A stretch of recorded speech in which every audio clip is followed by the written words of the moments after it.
Hello there, this is Lady Casha and I hope you're doing good. I am here again, although a little delayed, thank you for being patient, with a reading of the energies and a message for the upcoming week. This time beginning Sunday, July 2nd, 2023. As always, please consider centering yourself in your soul's energy before you listen, and ask your higher mind to be made aware of how to make use of the information, to be shown how it is relevant to you. We have been doing a good job, and we are now at the end of an educational and/or a development phase. We passed the necessary tests, earned our degrees or our licenses, or whatever it is we've been working on and now we are capable of doing the job that we've set out to do and need to do. And this also means that our expertise will bring us monetary reward and perhaps also public recognition. It can be related to career, but it could also be to the bigger picture, your life as a project. We are definitely entering into new realms of experience in whatever are our chosen fields or careers. It is not a change of course, though. It's what we've been working for. We are now ready to do it, using our skills and abilities to create something beautiful and enduring. At this point in time, we can also find ourselves being initiated into mysticism, magic, or spirituality of the old, not so much New Age. And just like last week's overall energy was supporting us in persevering and in a slow, steady, and tangible progress, it is available here too this week. But the conditions are now like then that we are willing to accept our obligations and take responsibility for our actions. So this is a reminder to do just that, and that we do have the inner power and the abilities needed by now, as well as a needed good grip on our spiritual awareness. If not, that should be our goal. We need to get there so that whatever goes on or is about to happen, we're able to deal with it in a spiritually mature way.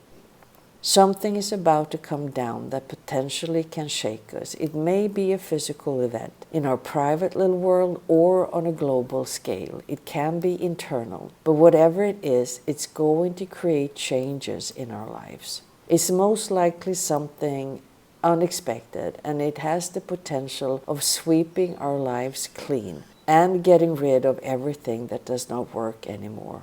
Especially those things that we're hanging on to and are convinced we can't live without. Those of us who have gone through a process like this before already know to find the peace in the eye of the storm, the presence of our soul and our higher mind or God within. But even so, this may be an opportunity to strengthen the spiritual foundation for everybody. Belief systems may be crumbling, routines may be breaking down, and we may be in transition for a while as a result, but not long. In the other end of this is a fresh start with new doors beginning to open, the beginning of new chapters and new things entering, all very positive.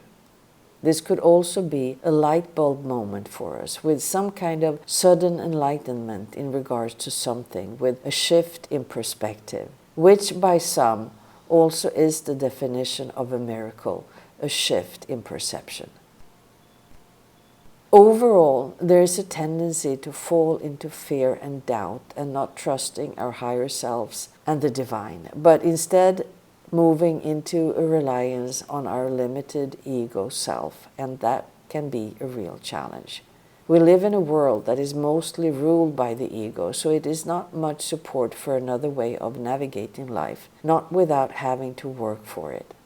But those of us, and that means all of you who find this message and more people who are already on some kind of spiritual path as a result of some kind of spiritual awakening, we can overcome this, even if it means we have to do it time and time again. The ego is not put in place once and for all. It is cunning, baffling, and powerful, and can show up when we least expect it, if we lose our vigilance. And this week there's a definite possibility of us doing just that. It can be a brief moment or longer, wherever we are on our journey. In fact, the further we have come, although it's not a linear process, the more sneaky the ego becomes. That is one reason so few real Buddhas and Christs have walked the earth. Most people that aspire, also those who start out as the real deal, get lost on the way, especially as a following starts to grow, if that is what happens. Anyway, be vigilant. That is the price of freedom, to not have the ego sneak back in to a place of power in your life with its tools, fear and doubt.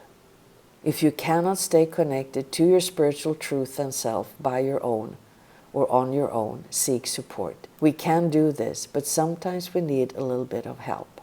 Transformation does not necessarily happen only once. For some, it can be a way of life and happen multiple times, transforming life into yet new levels and experiences. And remember that transformation begins the moment we affirm our intention to cast out negative energies and replace them with positive thoughts and actions. And that was the message for this week. Let me know how it goes. And if you want me to look at your personal energies, you're most welcome. I'd be happy to. You find my different services on my website. Also, if you want more of these messages and from me, please like, comment, share, and subscribe. Thank you. I wish you a wonderful, magical, mystical week. Peace and blessings to all.